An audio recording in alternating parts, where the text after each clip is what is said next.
socorrer e de mãos dadas caminhar.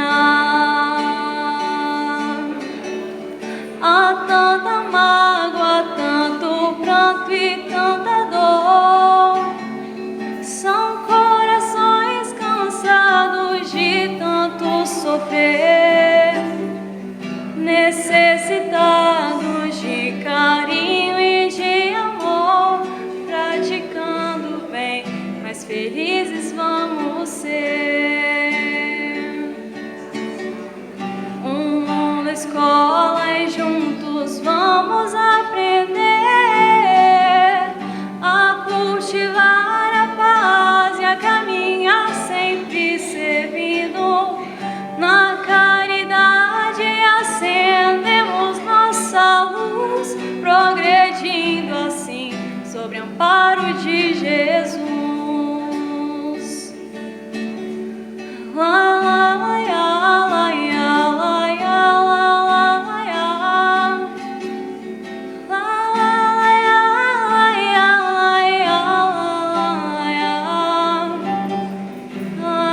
la, ya, la, ya, la, ya, praticando o bem, mas felizes vamos ser.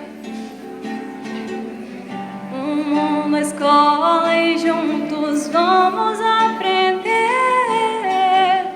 a cultivar a paz e a caminhar sempre servindo.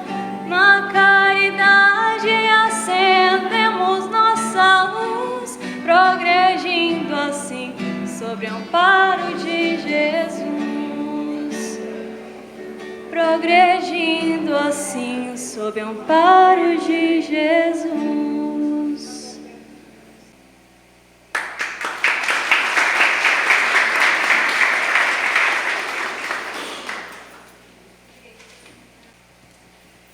Queridos irmãos, muito boa noite.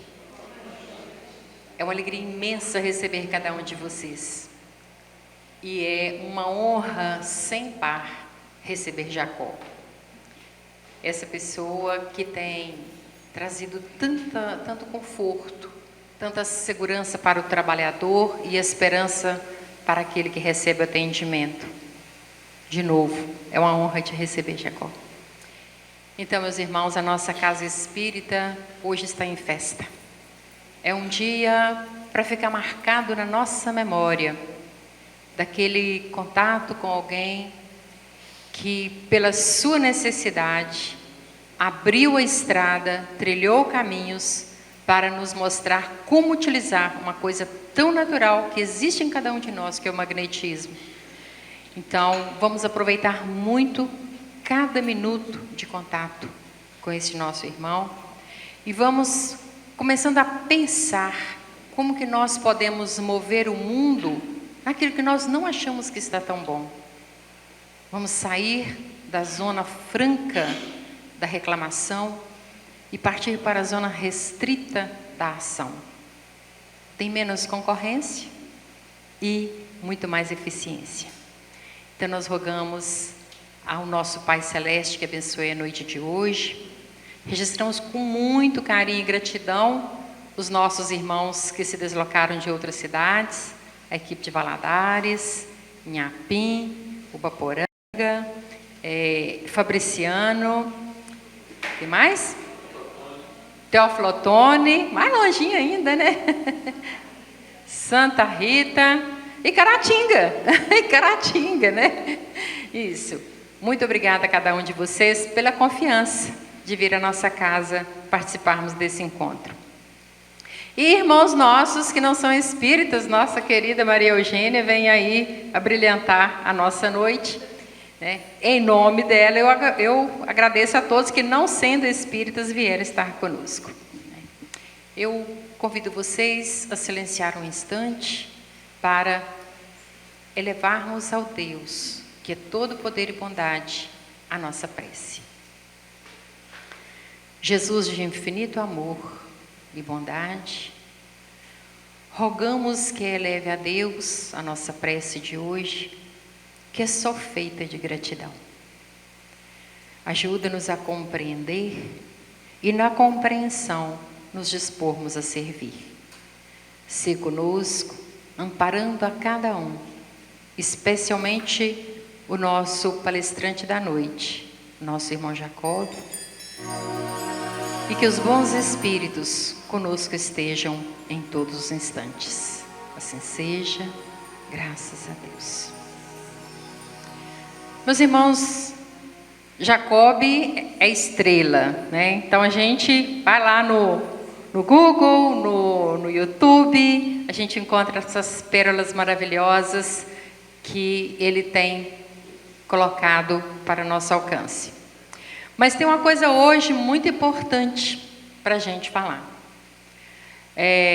Dá mais ou menos quantos quilômetros daqui a Natal, Jacob? Ele acha que é 3.000 e poucos quilômetros. Uns 30, 40 quilômetros. Hein? Uns 30, 40 quilômetros. É logo ali, é logo ali.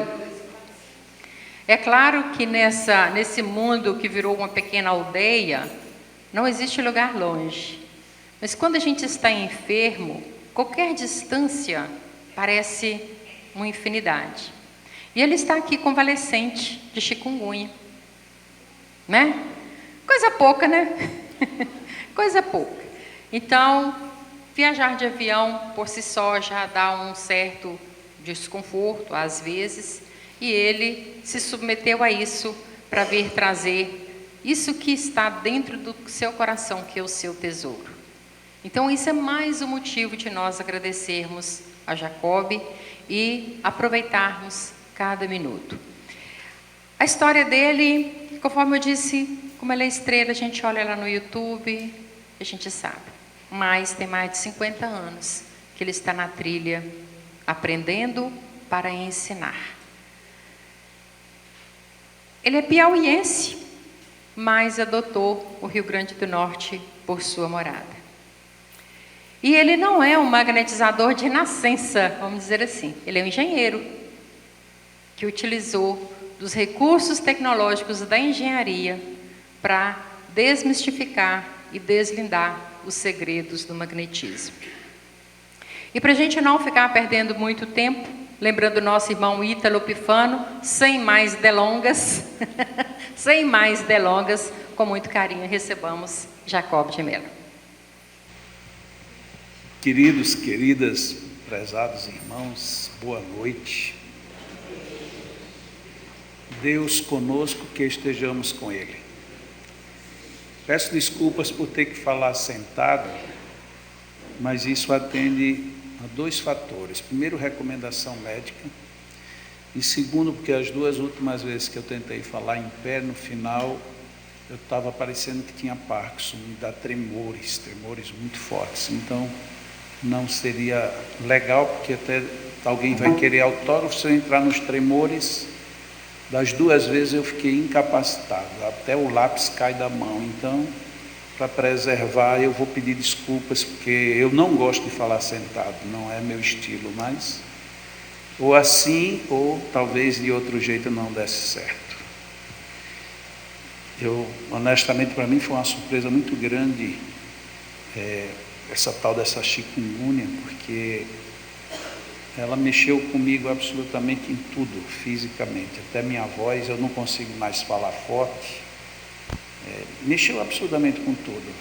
Mas o mais grave foram as dores, que foram dores muito fortes e mudam de lugar. É um negócio tão estranho. E por conta disso, eu peço desculpas, mas não tinha outro jeito. Ou eu viria assim, com algumas restrições, ou não viria. Eu já tinha cancelado 2 outros compromissos, 2 fora de Natal e 3 em Natal. Mas aí a semana passada eu resolvi assumir o primeiro. Deu mais ou menos certo, porque a primeira palestra eu fiz em pé e no final foi um desastre. E hoje estamos aqui, para a alegria minha, muito grande alegria. Não conhecia a Ana pessoalmente. Eu digo, quem será a Ana que vai me receber? Aí eu chego lá, está Humberto, que a gente já se conhece, de muito tempo, né? Faz muito tempo que nós nos conhecemos. Mas muito bem. Dentro da programação que nós temos para hoje e amanhã, uma delas é abordar o tema que trato num livro novo que eu lancei o mês passado, chamado Magnetismo Humano. Talvez esse assunto, como ele vai ser abordado, em alguns aspectos nem seja muito interessante para todos, mas é uma das formas que a gente tem de tratar do que está acontecendo, principalmente no meio espírita. Porque fora do meio espírita, o magnetismo recebe outras visões. Se alguém aqui vai à França hoje, chega lá na França e encontra um magnetismo teórico prático, teórico muito fraco, mas prático, muitos consultórios, muita gente trabalhando com magnetismo.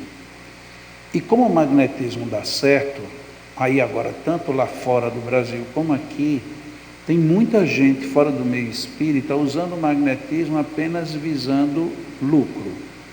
E aí está surgindo profusão de coisas com o nome de magnetismo, o que é bom para a gente, por um lado, e atrapalha por outro. É bom porque, de repente, o magnetismo voltou a chamar a atenção. E é ruim porque quem está de fora fica na confusão, afinal de contas, o que é o quê? Então se confunde magnetismo com hipnotismo, com práticas bem diferentes. Tem muitos cursos de final de semana aí credenciando gente a fazer coisas que às vezes dão errado. E aí na hora que dá errado, a culpa é da ciência como um todo. Mas nessa parte não vou tocar. Eu quero falar principalmente da nossa visão espírita. Onde é que a gente está se perdendo e onde é que a gente poderia se encontrar? Porque nós recebemos, por Allan Kardec, uma bênção que muita gente não está se dando conta. Quando ele vinculou o espiritismo com o magnetismo, ele abriu portas que até hoje a gente está meio que perdido, sem ter noção do que está acontecendo. A gente tem tratado o magnetismo como se fosse uma questão de gosto pessoal. Não, eu gosto. Não, eu não gosto. Eu acho que é, eu acho que não é. É mais ou menos como alguém que diz assim, por mim não teria sol. E o outro diria, por mim não teria lua. Sim, mas tem sol e tem lua. E graças a Deus que tem, porque senão a Terra não era do jeito que era. A mesma coisa é o magnetismo. Não importa muito que você entenda, que você o compreenda por outro nome, que você nem tenha qualquer vínculo com o espiritismo. Ele te toca, porque a primeira relação que existe entre o magnetismo e nós é que o magnetismo é vida. Tem vida, tem magnetismo. Uma planta tem vida, tem magnetismo. Então, como é que a gente chega na discussão de dizer, eu não aceito o magnetismo se magnetismo é vida? Então, quando eu escuto alguém dizer que não aceita, que não acredita, que não percebe, eu acredito mais que ou ela não quer ver de jeito nenhum, não quer refletir, ou então ela quer negar para si própria. As pessoas que se dizem ateias, eu tenho um amigo já desencarnado, que desde que eu o conheci ele era ateu. E ele foi fazer um tratamento na nossa instituição e ele se dizia ateu o tempo inteiro. Terminou o tratamento dele e ele continuou indo para a instituição. E ele insistia que era ateu. Mas normalmente eu falo sobre Deus nessas reuniões que nós temos nos dias dos tratamentos. De vez em quando eu abordo a questão Deus. Todas as vezes que eu falava em Deus, eu olhava para ele. E depois perguntava, e aí? Ele disse, esse negócio que você fala aí eu não entendo muito bem. Até que um dia eu fiz a pergunta-chave. Você diz que é ateu, mas você não falta uma reunião quando eu falo sobre Deus. Aí ele deu a resposta certa. É porque o Deus que você fala é diferente do Deus que eu conheço. Aí eu completei para ele, esse Deus que você conhece, que você não segue, eu também sou ateu dele. Eu não acredito nesse Deus. Eu acredito num outro Deus. Aí ele disse, mas agora fica difícil eu dizer que eu acredito em Deus. Eu disse, não, fica fácil, você não precisa dizer. Você não precisa dizer que deixou de ser ateu, você não precisa nada. Porque o seu comportamento não é o comportamento de um ateu, como a gente vulgarmente imagina. Você é um homem de uma dignidade enorme e você encontrou Deus. Só que você não quer aceitar o nome, porque o nome tem um ranço. E isto é compreensível. Assim como tem pessoas que não gostam de um apelido ou não gostam de algum tipo de brincadeira, ele tem tão mal marcada para ele a palavra Deus, que Deus é um mau negócio. Eu vou virar aqui um pouco a minha cadeira, só para acompanhar aqui os slides. Quero. Obrigado. É no meio que ele passa, ou é aqui? É isso, vai para frente, aqui. Beleza. Ok. Beleza.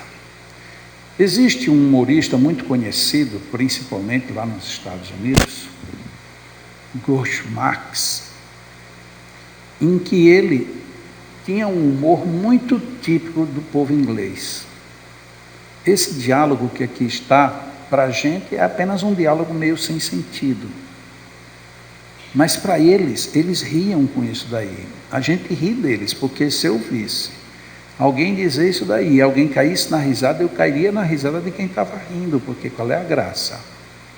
Mas a proposta dele é muito interessante. Vamos descobrir um tesouro naquela casa? Alguém lhe responde, mas não há nenhuma casa. Então vamos construí-la. Ora, literalmente é quase que uma incongruência, porque o tesouro não é fruto da construção da casa. E aí, por conta disso, que se torna uma piada, uma anedota. Mas quando você olha pelo lado sério, talvez a proposta seja diferente. Existe o tesouro em alguma casa, mas a casa não está ali, mas o tesouro existe. Construa a casa porque o tesouro ali está. Ou se você quiser diferente, a cada vez que você constrói uma casa e a habita, ali surge um tesouro. Mas para a nossa proposta de hoje, a nossa proposta é, existe um tesouro grande chamado magnetismo, mas parece que está lhe faltando uma casa, porque não falta o magnetismo, até por aquilo que eu já coloquei.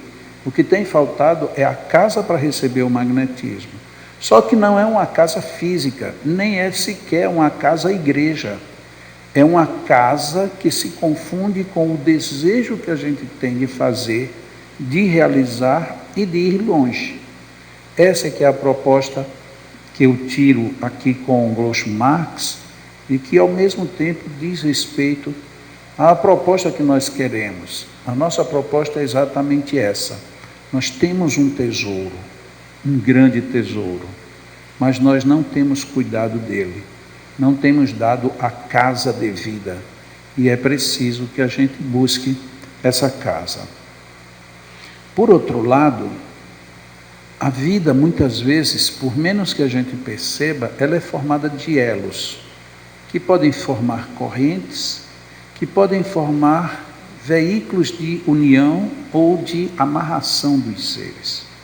Muitas coisas, por menos que a gente goste, que elas estejam intrínsecas, elas estão. E outras não estão tanto e a gente gostaria. Quando a gente pensa em casamento, pensa em aliança, seja símbolo, seja união. E nós tivemos no magnetismo com o espiritismo um sistema de verdadeira cadeia, verdadeira formação de elos, que nós podemos começar apenas no sentido histórico imediato, com dois grandes personagens, que foi Mesmer, que foi o pai do magnetismo animal, e o outro, Allan Kardec, considerado vulgarmente como o pai do espiritismo. Então aí nós tivemos dois elos, dois homens e duas doutrinas, duas ciências. E elas duas formaram esses elos, essas cadeias. Mas aqui a gente bate num primeiro impasse que o movimento espírita começou a complicar. O magnetismo de Mesmer, ele foi dito durante muito tempo que teria sido Mesmer o criador da expressão magnetismo animal. Allan Kardec respeitou a expressão porque ele era magnetizador, e era magnetizador na escola de Mesmer. Portanto, Allan Kardec usou a expressão magnetismo animal desde o Livro dos Espíritos. Muito bem. Mas Mesmer não foi quem criou a expressão magnetismo animal. Muito antes dele, nós tivemos Paracelso, que viveu ali no século XV, entre o século XV e o século XVI.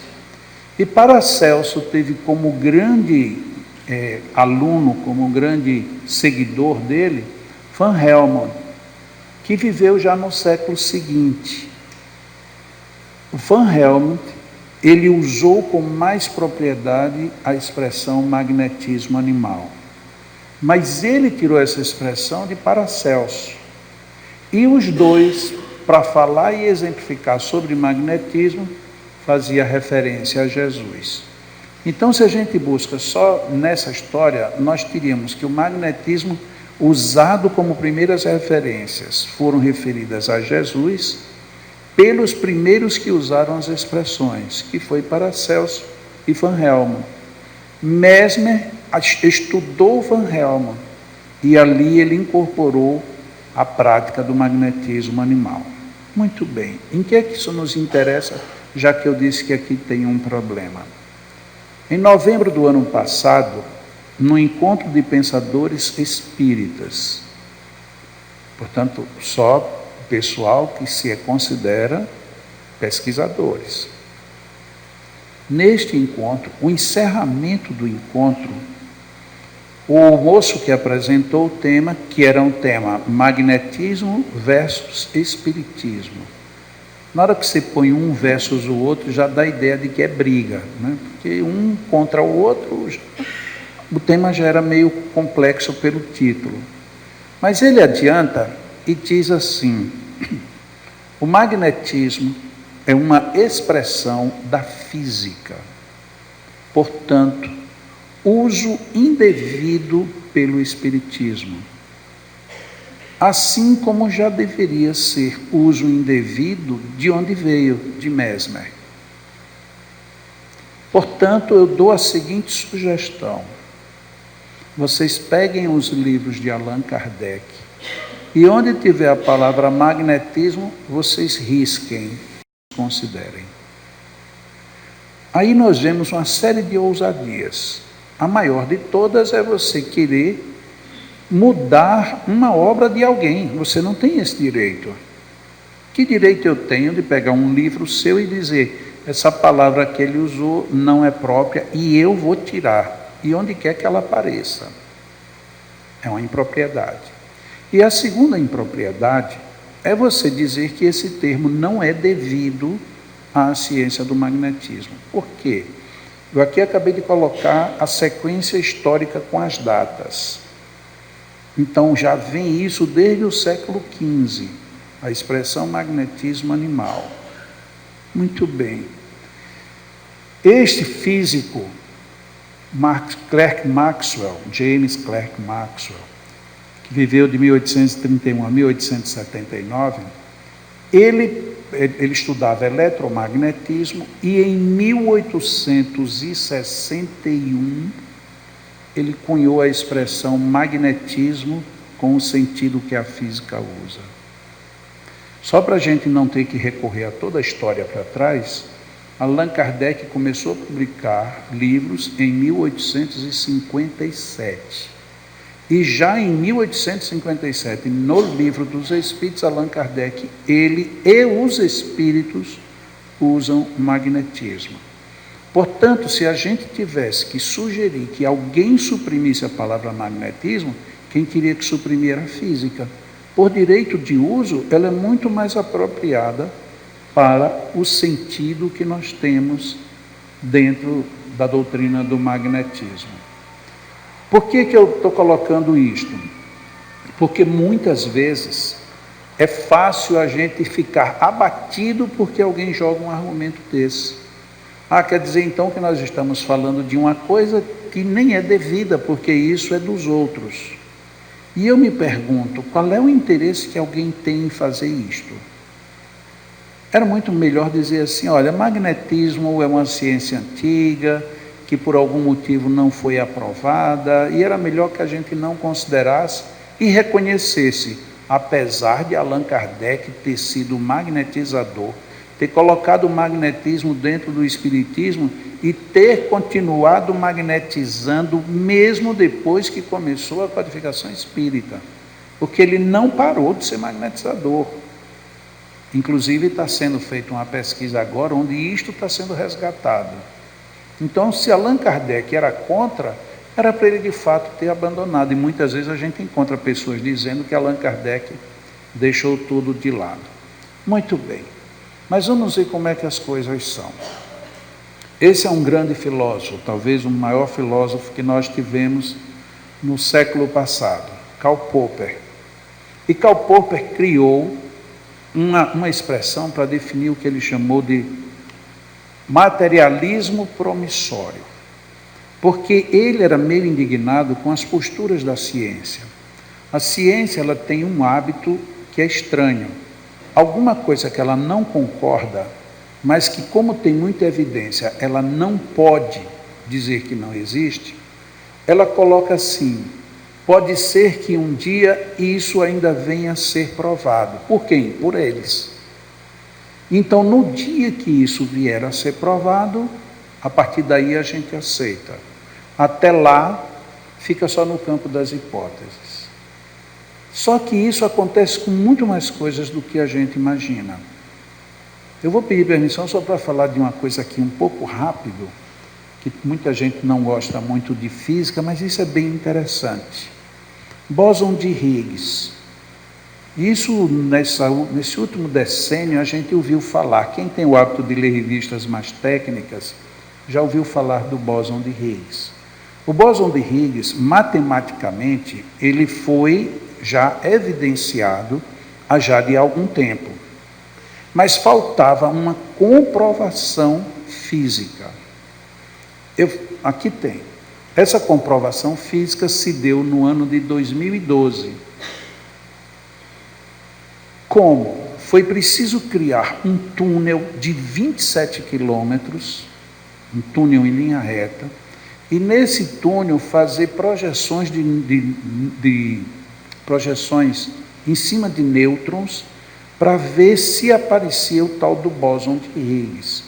E isso daqui é exatamente a foto do momento do bombardeio, quando eles verificaram de fato o bóson de Higgs existe.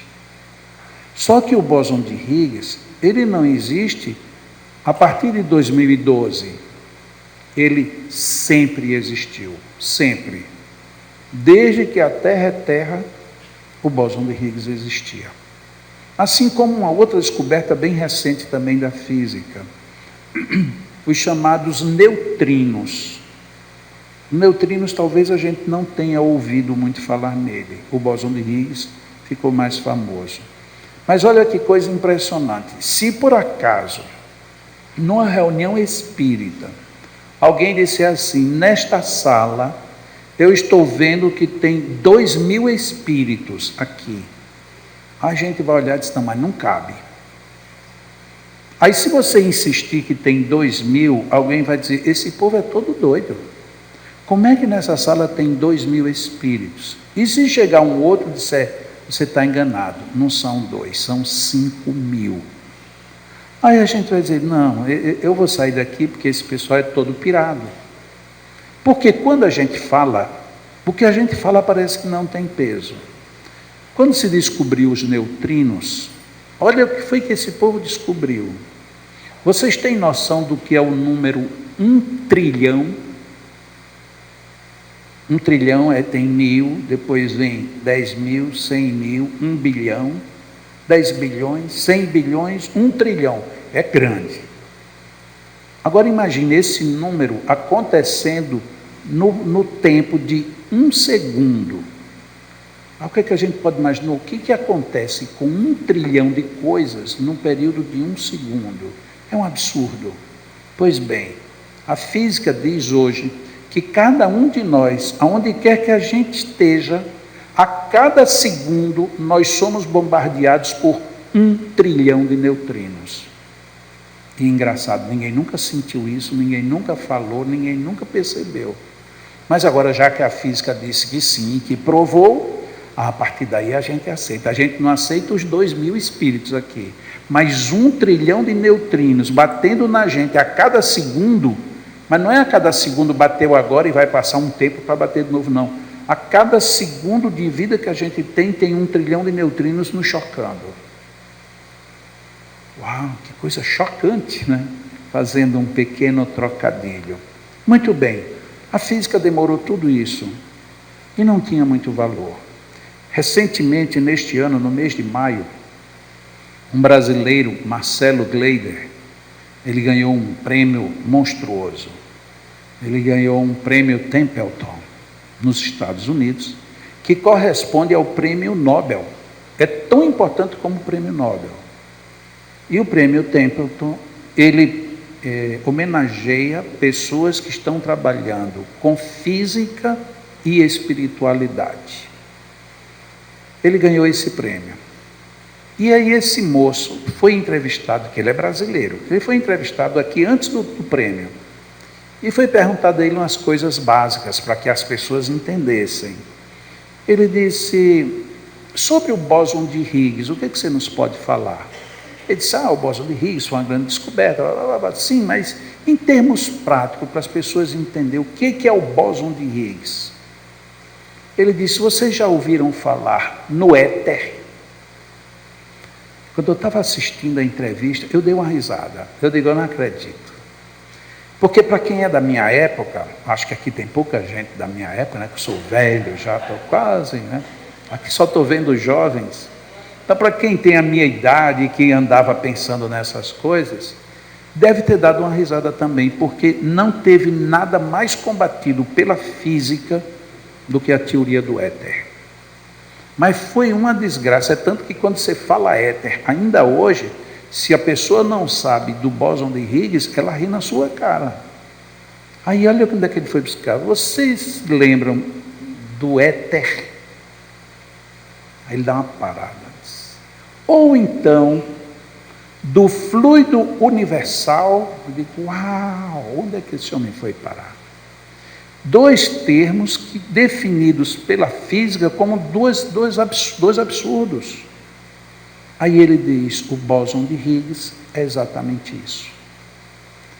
Aí no meio das perguntas faz uma terceira pergunta a ele.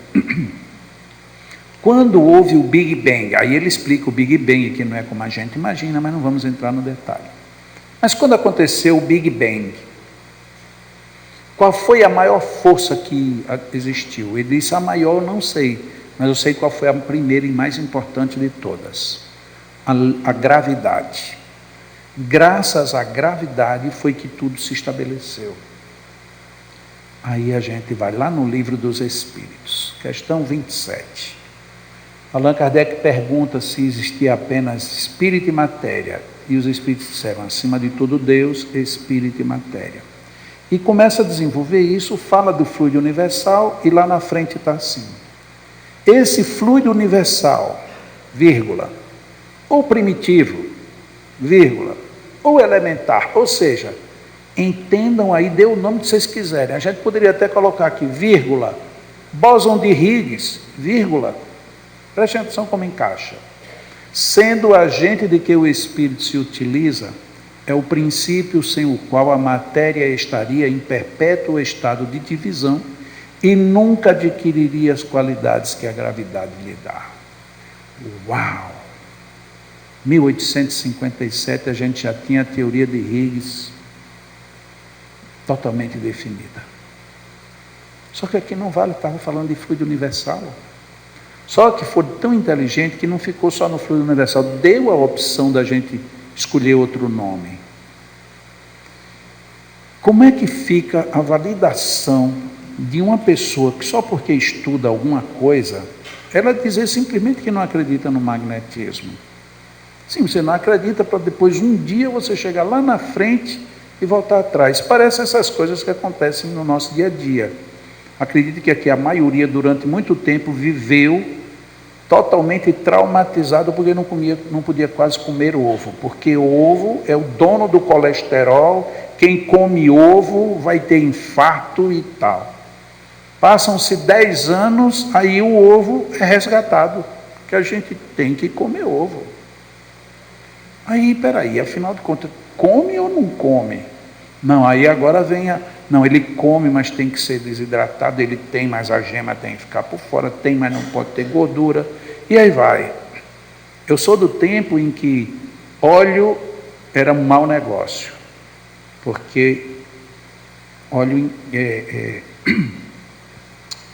o óleo criava também muitas gorduras internas, mas a margarina não, a margarina é beleza. Aí hoje é 100% o contrário. Parece que é essa ciência que a gente dá 100% de crédito e deixa o descrédito para a gente. Eu estou falando mal da ciência? Não, a ciência é de uma generosidade para com a vida enorme. Nós devemos praticamente quase tudo à ciência, ao avanço da ciência. Mas se a gente só se condiciona a ela, a gente fica praticamente órfão do resto. Tudo que for espiritual, tudo que for psíquico, tudo que for, aqui usar um termo que eles não gostam, energético, tudo isso se perde, porque eles não aprovam. Sim, eles não aprovam, mas existe ou não existe? Há o benefício ou não há o benefício? Allan Kardec, no Evangelho, tem uma mensagem que é muito conhecida, os bons espíritas. Muitos, entretanto, dos que acreditam nos fatos das manifestações, no caso, manifestações mediúnicas, não lhes apreendem as consequências nem o alcance moral, ou, se os apreendem, não os aplicam a si mesmos. A que atribui isso? A alguma falta de clareza da doutrina? Não, pois que ela não contém alegorias nem figuras que possam dar lugar a falsas interpretações. A clareza é de sua essência mesma, e é de onde lhe vem toda a força, porque a faz ir direto, aqui está direto à inteligência. Só essa primeira parte mostra quanto a gente não tem sido bom espírita, porque muita coisa está escrito e bem escrito, e a gente simplesmente passa por cima.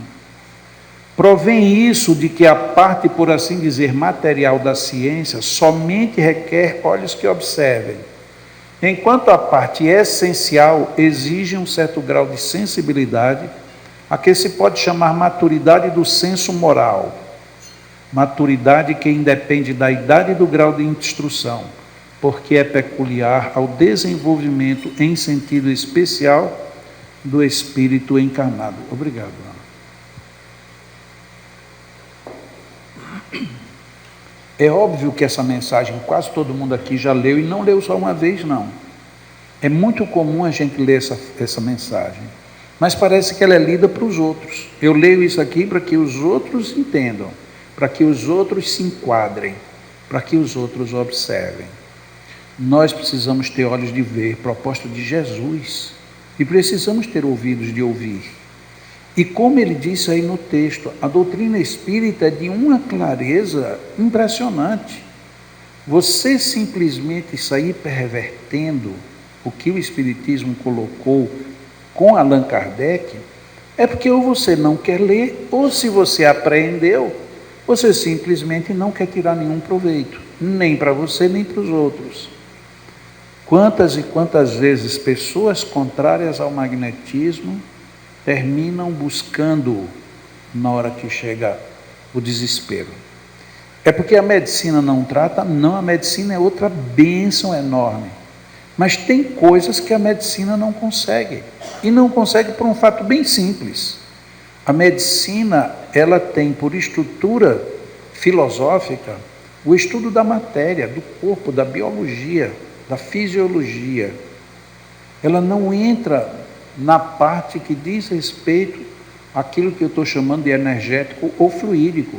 Não faz parte do currículo da medicina. Então, quando qualquer coisa foi para esse campo, a medicina fica a ver navios.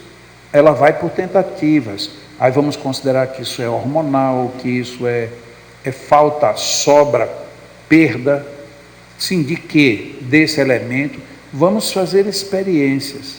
Quando muitas vezes a solução está muito mais fácil quando você estuda o comportamento fluídico energético. Eu deixo bem claro, porque às vezes as pessoas pensam que nós somos contrários à medicina. De jeito nenhum. Não tem ninguém que deva ser contra a medicina. Quantas bênçãos a medicina nos oferece a cada dia. Os avanços que a medicina faz é algo espetacular. Agora, tem coisas que simplesmente ela não alcança. E não alcançando, o ideal era que houvesse uma fusão já proposta por Mesmer, que os médicos estudassem magnetismo. Porque o que eles viam, Deleuze viu isso muito bem, no dia que os médicos entenderem como funciona essa parte energética, eles vão dar um salto enorme. Porque além da parte fisiológica, você teria uma outra fisiologia, que é uma fisiologia fluídica. Muito bem. Eu precisava escrever um novo livro. O livro passa a estar fora de circulação já há muitos anos.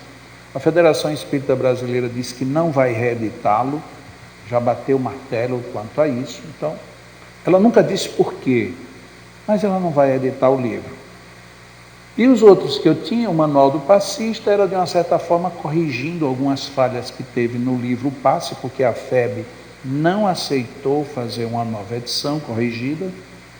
E o livro Cure-se, ele atendeu a uma atualização à época. Mas só que de lá para cá aconteceram outros avanços. Lidamos hoje com outras situações em magnetismo e que muitas delas eu tenho falado em seminários, mas eu não tinha escrito. E outras são experiências de outros bons magnetizadores e que nenhuma dessas experiências tampouco estavam escritas. Então a proposta foi escrever um livro que trouxesse tudo agora nessa nova visão e colocando principalmente esses pontos que estão de fora e que hoje, eu digo, são importantíssimos, são muito relevantes.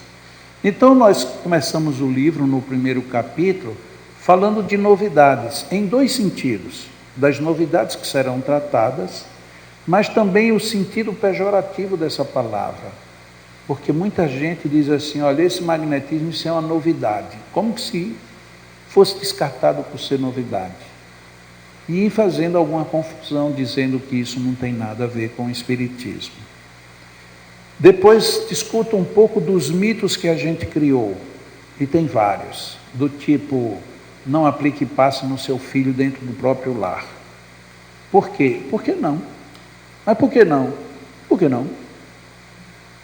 Ou então, é tudo desse tipo, né? Os espíritos fazem tudo. Se os espíritos fazem tudo, então por que eles não fazem?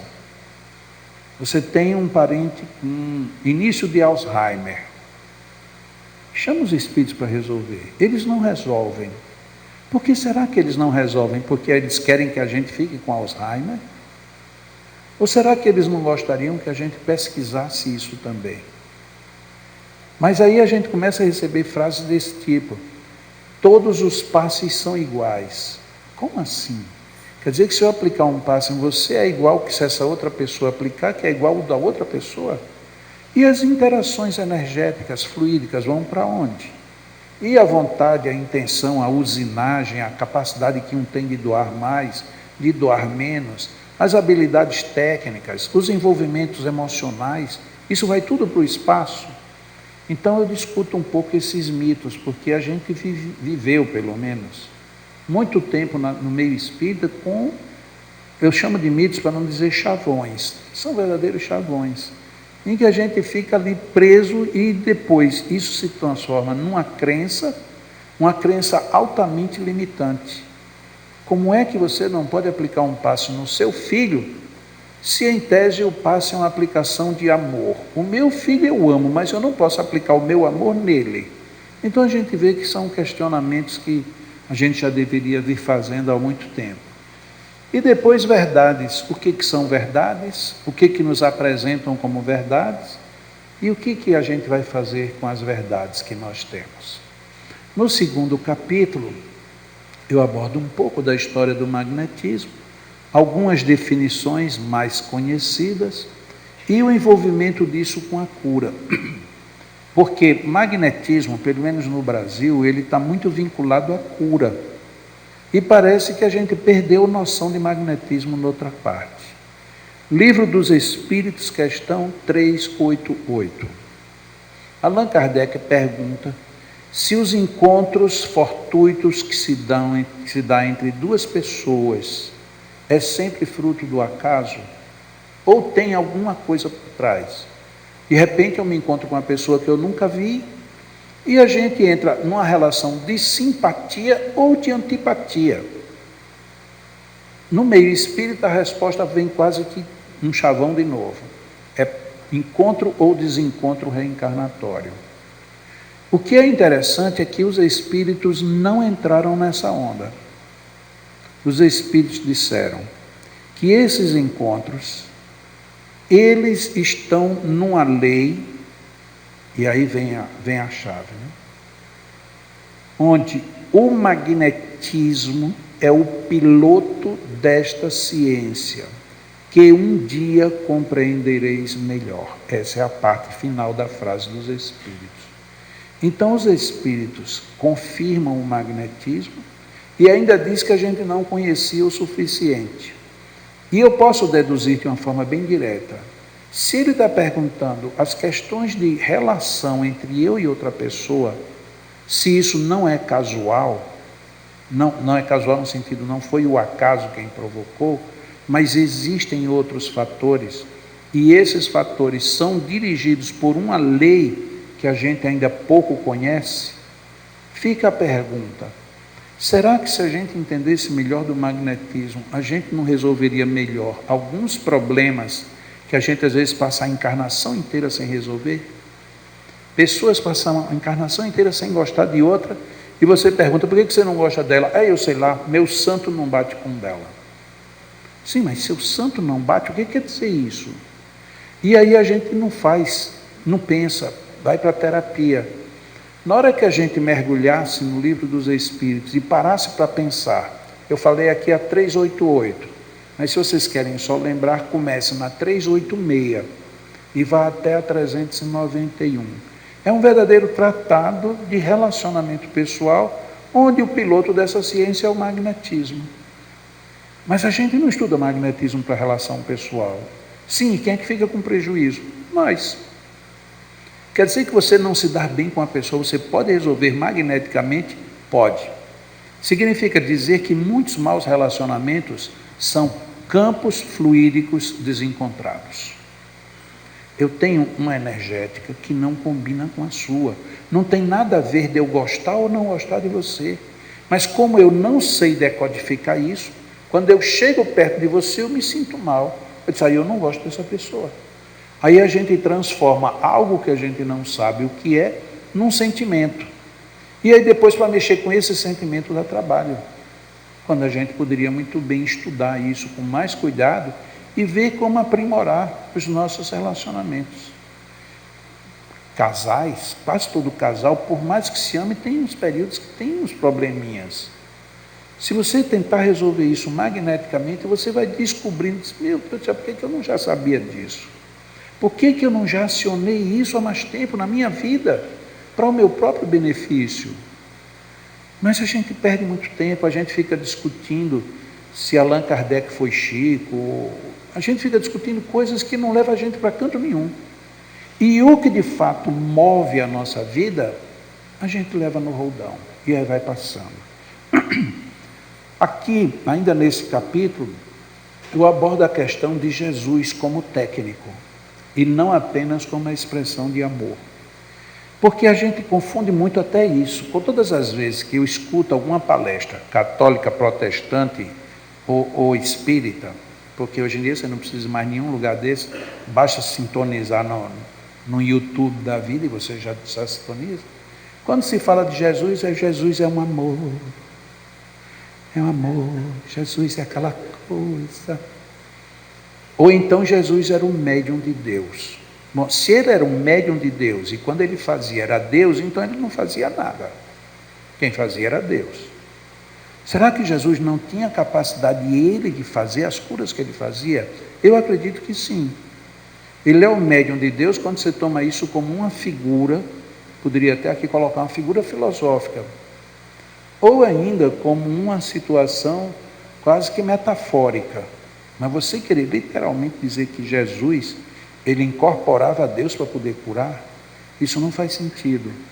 E Jesus, ele não era de muita brincadeira. Jesus jogava pesado. Jesus falava muito duro com todo mundo. Senhor, cura este surdo. Ele pega o surdo pela mão e leva para fora. Não era aquela coisa, venha meu irmãozinho queridinho do meu coraçãozinho, vamos ali para ver o que é que dá para Jesusinho falar com você. Não, era tudo, vamos, vem cá, vou fazer. E aí, sentiu alguma coisa? Não. Por que você não tem fé? Ele dava bronca. Mas Jesus era técnico. Quando, principalmente, quem quiser lembrar, vá lá no Evangelho de Marcos, capítulo 7 e capítulo 8. No capítulo 8, ele trata do surdo mudo, que ele tira do meio da multidão e trata em separado. Como? Enfiando os dedos nos ouvidos, depois puxa a língua, rompe esse freio sublingual e passa saliva. Marcos. E no capítulo anterior, no 7, ele pega o cego de nascença e passa saliva nos olhos do cego. Aí pergunta, você está vendo? Aí o cego diz, estava com a vista embaçada. Ele manda lavar e faz nova imposição. Por que Jesus precisou tocar, cuspir? Por que ele precisou disso tudo? Ele sabia o que ele estava fazendo, ele era um técnico. E aqui eu vou aproveitar e colocar um outro item que às vezes escapa também. Magnetismo ou amor? Qual atua melhor? Mas peraí, quem foi que falou que um está brigando com o outro? Essa pergunta é capciosa. Se você tiver de ficar com o magnetismo, com o amor, o que é que você fica? Calma, eu não estou falando de duas coisas inimigas. Você tem seu pai e sua mãe. Qual dos dois você fica? Meu pai e minha mãe, eu não tenho por que querer um ou outro, a não ser que tenha problemas muito peculiares na relação. Normalmente, você resolve ficar com os dois. Você tem um projetor e tem um computador para projetar. Você quer ficar com qual dos dois? Se eu ficar só com um, não vou resolver meu problema. Só o projetor não projeta, só o computador não projeta. Se eu quero projetar, eu preciso dos dois. Então, amor ou técnica? As duas coisas. Não é amor ou técnica, é amor e técnica. É desse jeito que Jesus funcionou, é desse jeito que a gente tem que funcionar. No capítulo 3 do livro, eu abordo demoradamente as questões para se ser um bom magnetizador. Tanto no sentido ético, moral, mas como também no sentido de cuidados consigo mesmo para ser um bom magnetizador. E nisso, lógico, a gente fala sobre a vontade, que é um dos elementos básicos para um magnetizador, e as questões morais. E dentro das próprias questões morais, vem muitas outras que, obviamente, são decorrentes. No capítulo 4, eu ia só falar um pouco sobre essa mensagem de Allan Kardec, que está na Revista Espírita de setembro de 1865, em que ele fala sobre mediunidade curadora.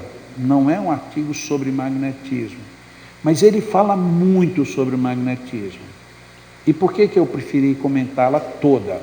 São 15 itens, é tanto que eu fiz um capítulo. Porque muita gente está pegando textos desse assunto e colocando como se Allan Kardec fosse contrário ao magnetismo. Então aí, para quem queira ver, está o texto inteiro de Kardec e todos os comentários item por item. Porque eu acho que é outra coisa muito ruim que se faz aí contra qualquer pessoa. É você pegar um trecho e dizer que a essência é o trecho. Mas como é que eu sei se a essência é o trecho se eu não vi o trecho todo? E fizeram muito isso com Allan Kardec, principalmente o pessoal que não gosta muito do magnetismo. Tira uma, duas frases desse texto soltas para dizer que Allan Kardec não estava muito de acordo. Então, eu preferi fazer um capítulo inteiro. No capítulo 5,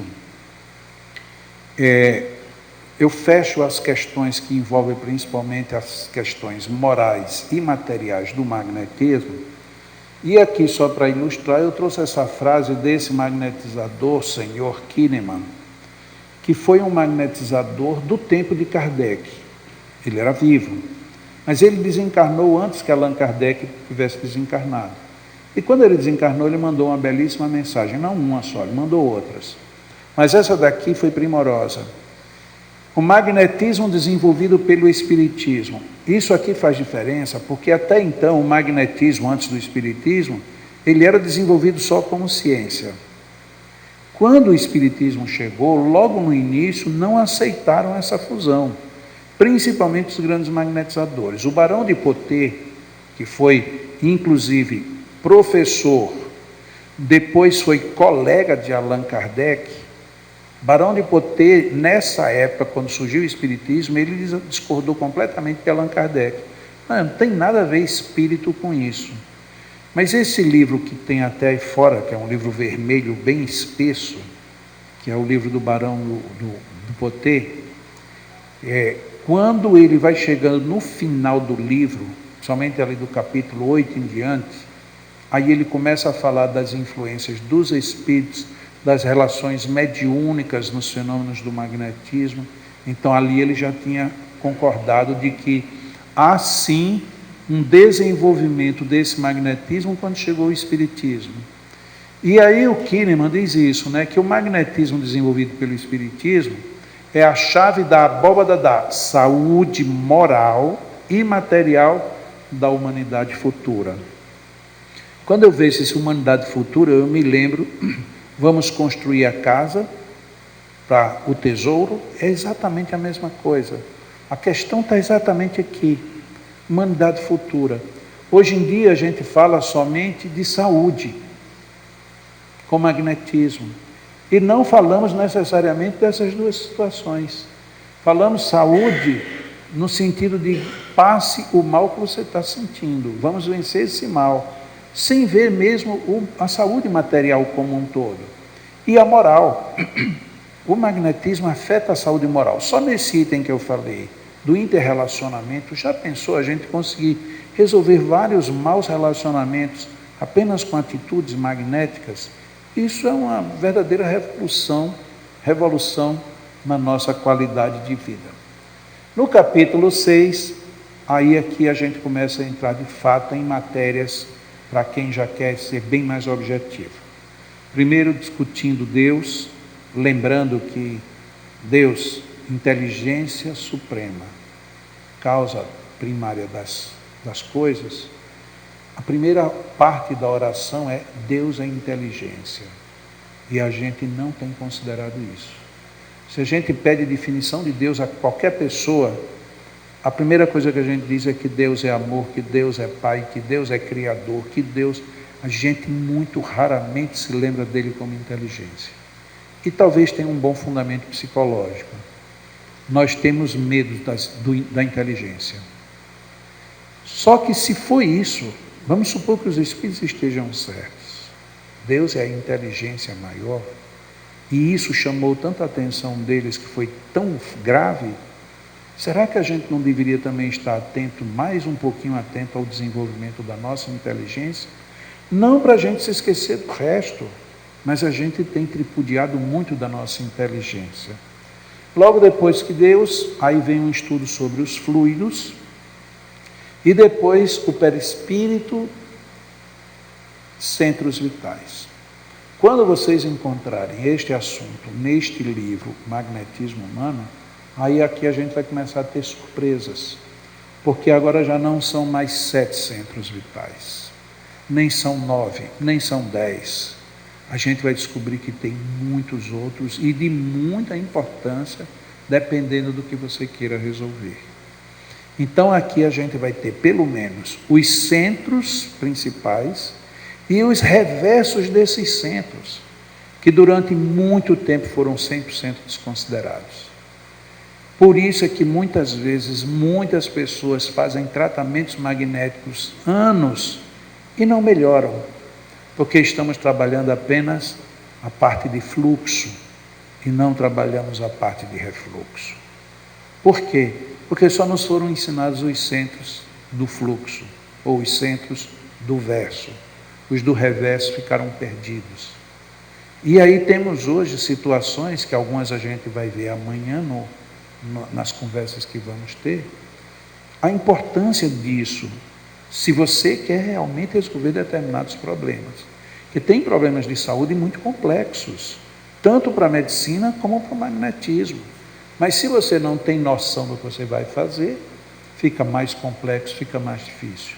Então, quando vocês chegarem nesse assunto, centros vitais, nesse livro, vocês vão ver que tem muito mais do que tudo que nos mostraram. Além de mostrar como é que são os afunilamentos e as interrelações entre os centros vitais e os órgãos, e entre órgãos entre si. Que isto também importa, sobretudo, porque a nossa fisiologia ocidental, em não considerar a fisiologia oriental, que é energética, a gente perde muito de relação entre órgãos.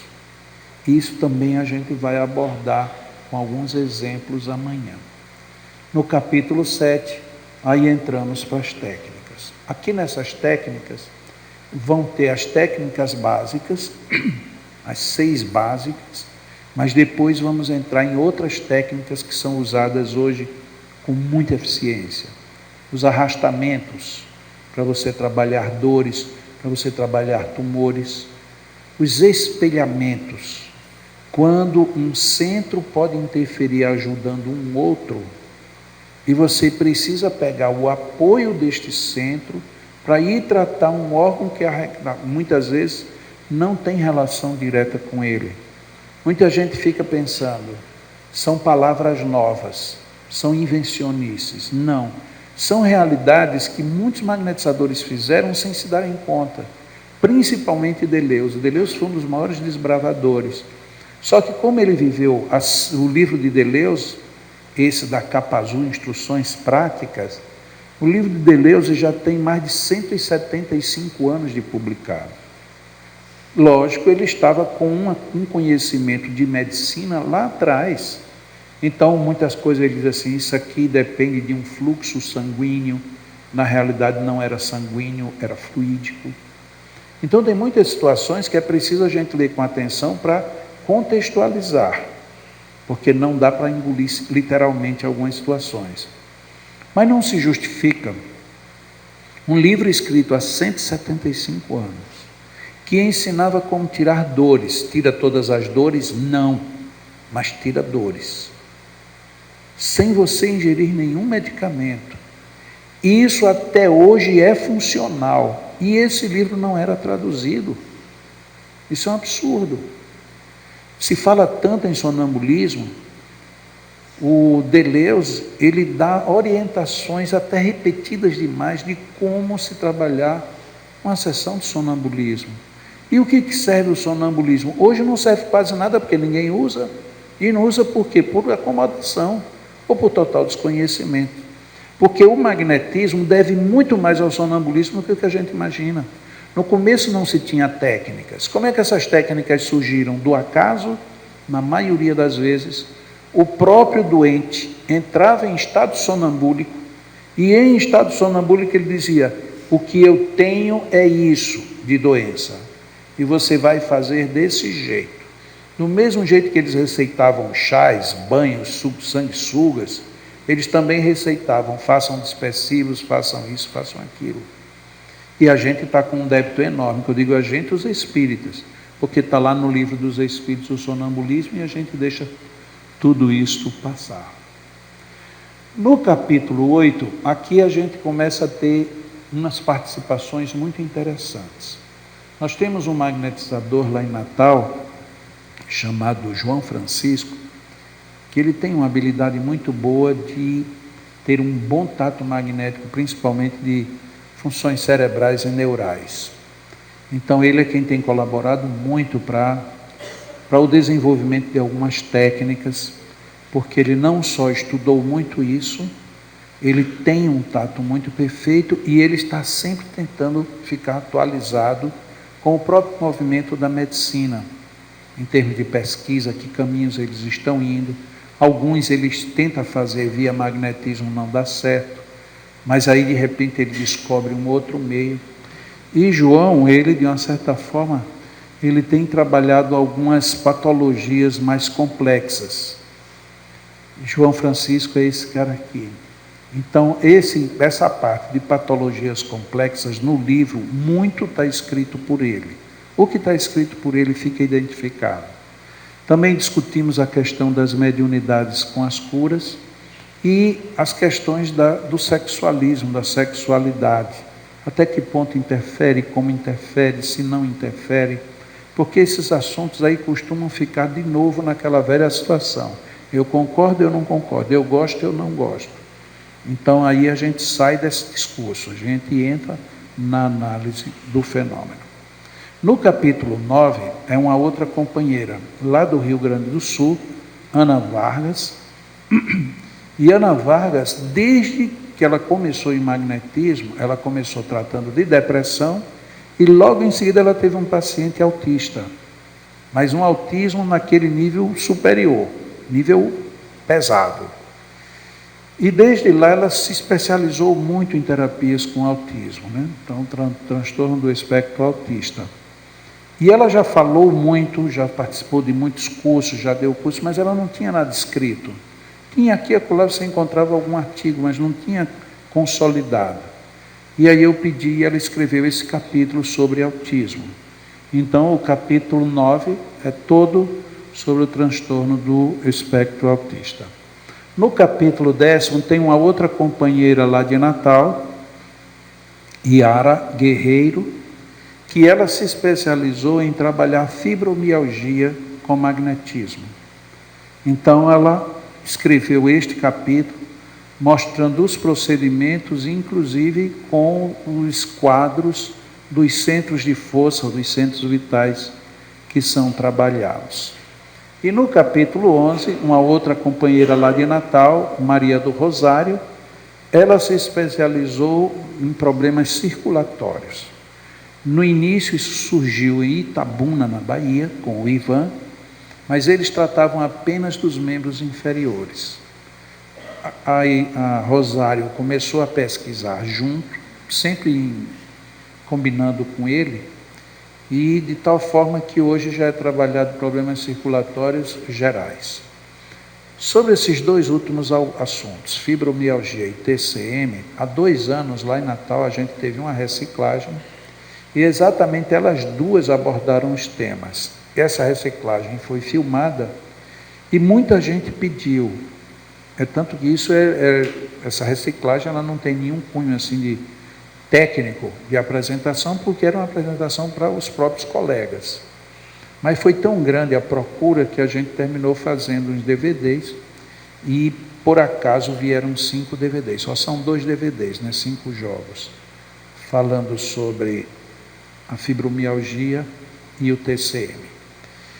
E, por fim, no 12º capítulo, aí eu abordei vários outros assuntos que ainda não tinham sido tratados. Questão de pureza doutrinária, como trabalhar leucemia, principalmente com paciente já internado em hospital. Questões da dupla vista e do tato magnético, se bem que esse assunto aqui, ele está merecendo um livro que provavelmente eu lançarei no ano que vem, porque não existe nada escrito, mas será um livro que terá que vir acompanhado com DVD, porque ele depende muito de demonstração. Já está iniciado, mas eu vou ver se até o final do ano a gente consegue fazer. Existe um modelo sugestivo de se trabalhar diabetes, não só diabetes, como hipertensão também. As influências do centro laríngeo em vários processos fisiológicos, que foi aquilo que eu falei, a medicina ela não tem como ver essa relação. Mas em magnetismo a gente já encontrou algumas boas relações. E também sugestões, tem 2 modelos que são aplicados para lúpus, porque lúpus é uma outra enfermidade muito complexa. Cada paciente de lúpus, ele tem determinadas reações, tem determinados sintomas que são mais fortes, outros menos. É uma doença também que é um verdadeiro leque. Então nós temos duas sugestões de procedimento. Este é, em termos, o livro Magnetismo Humano, que está aqui à disposição de vocês. No final, esse livro, até aí onde eu apresentei, ele tem 520 páginas. Depois tem mais 60 páginas que tem os apêndices e fotos. Essas fotos, elas estão de tal maneira que toda a parte técnica a gente mandou consultar as fotos lá no final, para quem queira ver, tá bom? E quando eu estava concluindo o livro, eu tive vontade de escrever alguma frase que definisse bem o livro. Mas na hora que eu pensei, vou escrever uma frase, aí dá um branco na cabeça, porque você escreve um livro inteiro, mas na hora que você quer fazer uma frase, a frase não chega de jeito nenhum. Não sei se acontece com algum de vocês, mas comigo foi terrível. E eu fiquei com esse livro aberto aí uns 3 ou 4 dias querendo fechar. Até que uma hora eu estava lá olhando para o livro e disse, vou convidar as pessoas para que nós sejamos humanos. E aí eu escrevi isso. E em vez de colocar ponto, eu coloquei uma vírgula. Quando eu digo assim, eu não tenho mediunidade, eu tenho um amigo que ele fica revoltado comigo e diz, claro que você tem, que todo mundo tem. Eu digo, não, mas eu não tenho mediunidade ostensiva, eu não ando vendo espírito, eu não ando me arrepiando, eu não ando ouvindo. Agora, em algumas coisas que eu escrevo, depois de escrito, quando eu vou reler, eu descubro que tinha alguma coisa que não era meu. E foi o que aconteceu com essa frase. Sejamos humanos. E eu fiquei pensando nisso, até que veio um complemento. Bons magnetizadores humanos. Mas não estava completa. E aí, num outro momento, veio o restante. Em busca de nos tornarmos magnetizadores divinos. Essa frase, e no começo, quando eu olhei, a primeira vez que eu escrevi, eu disse, nossa, hoje eu estou bom. Rapaz, eu demorei a escrever a frase, mas eu consegui. Aí depois eu fui cair em mim, que eu acho que não fui eu que escrevi, né? Mas essas alturas, como eu também não sei quem foi, ficou desse jeito. É isso. Agradeço profundamente vocês estarem aqui hoje, nós estarmos aqui esse final de semana. Quero oferecer para vocês rosas, mas não rosas mortas, rosas cheias de vida, como tão cheios de vida estamos todos nós aqui. Agradecer com todo o coração pela presença, pelo convite, renovar o meu pedido de desculpas por conta desses probleminhas bobos, e dizer que amanhã a gente tem um dia bem denso, né? Porque vai ser muito curto, é muito pouco. Para vocês terem uma ideia, todo ano nós temos um curso lá em Natal, no mês de janeiro, e o curso lá em Natal é sábado, manhã e tarde, domingo até meio-dia, segunda de folga, terça, quarta, quinta, sexta, à noite, sábado, manhã e tarde e domingo. Esse é o curso que a gente faz. Aí você fazer isso em um dia, simplesmente não tem como, né? Mas é um convite, né? Dizer que temos muito o que ler, temos muito o que estudar, temos muito o que progredir. É verdade, quando a Ana falou, eu tenho mais de 50 anos que eu estudo magnetismo, e não pensem que isso é vantagem, não. É simplesmente cabeça dura, né? Porque eu poderia ter aprendido em menos tempo, mas aos poucos a gente chega lá. Espero que vocês aproveitem bem. É muita matéria, é muita coisa importante. A gente pode curar muito, porque a proposta de Jesus não foi mandar a gente fazer o que desse para fazer, não. Jesus nunca disse assim, vá lá e vê se dá para fazer alguma coisa. Não, ele disse, vá e cure. Vá e limpe feridas. Limpar feridas não é passar um pano, não. Limpar feridas é curar feridas. Era a expressão que se usava na época. Ressuscite os mortos. Aí a gente, quando pega ressuscitar os mortos, a gente só quer entender isso de forma alegórica. Não, ressuscite os mortos. Questão, se não me falhar a memória, questão 424 do Livro dos Espíritos. Uma pessoa que definitivamente morreria se não fosse socorrida. Sim, nós podemos fazer. O magnetismo, lá vem o magnetismo de novo na palavra dos Espíritos. Restitui o fluido vital que falta para o funcionamento dos órgãos. Quer dizer, a resposta é tão rica que ela entra nesse detalhe. Então nós podemos, mãe, nós podemos fazer coisas maravilhosas. Mas a primeira coisa que precisa é a gente acreditar nisso.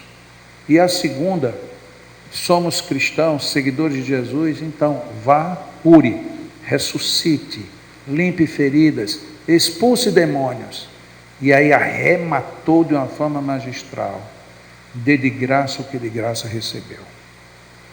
Muitíssimo obrigado, uma boa noite. E para os que vierem amanhã, ótimo. E os que não puderem vir, que pena, vocês vão perder.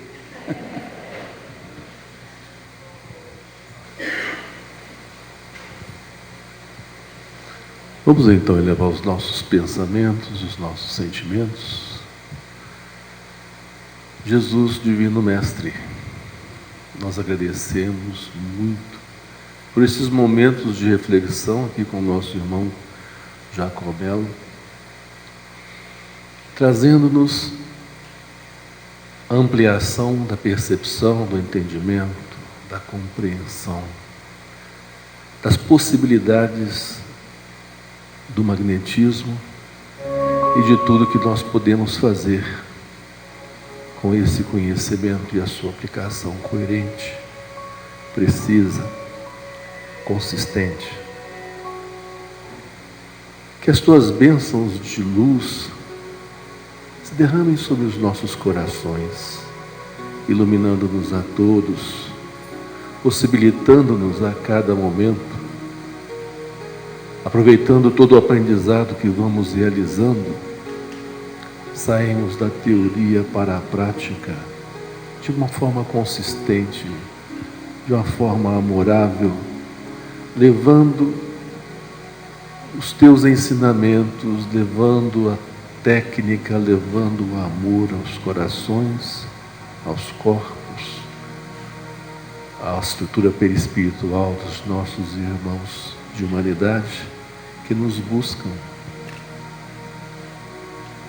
Que a tua paz, que a tua luz, que o teu amor se irradie sobre os corações de cada um de nós aqui presentes, encarnados, desencarnados, que todos possamos receber nesse instante essas bênçãos amoráveis e retornar aos nossos lares com harmonia, com paz, e que possamos ter no dia de amanhã muito aprendizado, ampliando nossos conhecimentos para a utilização coerente, consistente e com amor. Que assim seja.